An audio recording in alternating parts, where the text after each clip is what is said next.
Une organisation totalement chamboulée. La crise sanitaire a des conséquences sur le mode de fonctionnement des auto-écoles, comme celle gérée par Hubert Trottmann à Bitche. Le deuxième confinement a provoqué des annulations de cours de conduite. Les élèves ont dû se remettre en selle après plusieurs semaines de rupture, une fois le déconfinement annoncé. Mais si les leçons de conduite ont repris, les cours théoriques du code en salle ne sont toujours pas autorisés. La société a donc mis en place une plateforme numérique. Où les candidats ils peuvent travailler le code à distance, où nous les suivons informatiquement avec l'ordinateur.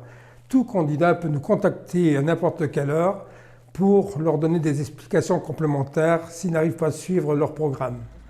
Il y a des changements aussi du côté de l'examen du permis de conduire.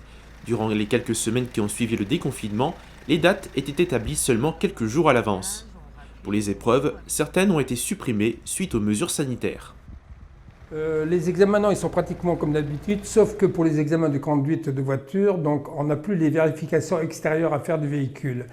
Donc il y a 3 points qui sont donnés d'office aux candidats. Sur les 20, donc 3 points sont donnés d'office.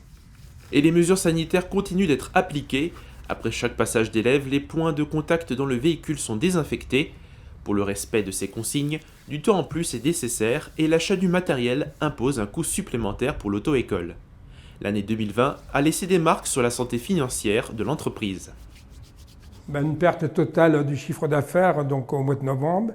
Déjà qu'on avait eu une perte totale de chiffre d'affaires donc au premier confinement, donc mars, avril, mai. Donc un impact sur l'année, plus d'un tiers du perte de chiffre d'affaires.